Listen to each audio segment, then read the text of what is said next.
Hello friends, today question பாருங்கள். 3:4:5 என்ற விகிதத்தில் அமைந்த 3 எண்களின் மீப்போமா 2400 எனில் அவற்றின் மீப்போவா காண்கன்னு கேட்டிருக்காங்க. நமக்கு விகிதத்தில் கொடுத்துட்டாங்கனாலே அந்த 3 எண்களும் ஏதோ ஒரு எண்ணால் மல்டிப்ளை ஆகிக்கிட்டு இருக்குது அப்படின்னு தான் அர்த்தம். ஸோ அதை வந்து எக்ஸ்ன்னு எடுத்துக்கிறோம். So 3x:4x:5. இப்போ நமக்கு மீப்போமா கொடுத்துட்டாங்க. எல்சிஎம் கொடுத்துட்டாலே நமக்கு என்ன 3 நம்பர் கொடுத்துருக்காங்களோ அதன் பெருக்கற் பலன் தான் எல்சிஎம்மாக இருக்கும்.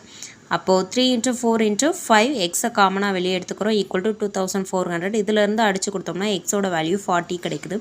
ஸோ இந்த 40யை இந்த விகிதத்தில் இருக்க நம்பர்ஸோட நம்ம மல்டிப்ளை பண்ணோன்னா 120, 160, 200 கிடைக்கும். இப்போ இதை HCF எடுக்கணும். 120, 160, 200 10ஆல் கொடுக்குறோம். அப்போ 12, 16, 20 கிடைக்குது. அகைன் நம்ம 4ஆல் போட்டோம்னா 3, 4, 5ன்னு கிடைக்குது. அகைன் காமனாக எந்த ஒரு நம்பராலே வகுப்படாது. ஸோ மீப்போவா நமக்கு 40 கிடைக்குது. ஸோ ஆப்ஷன் ஏ தான் கரெக்டான ஆன்சர். தேங்க்யூ.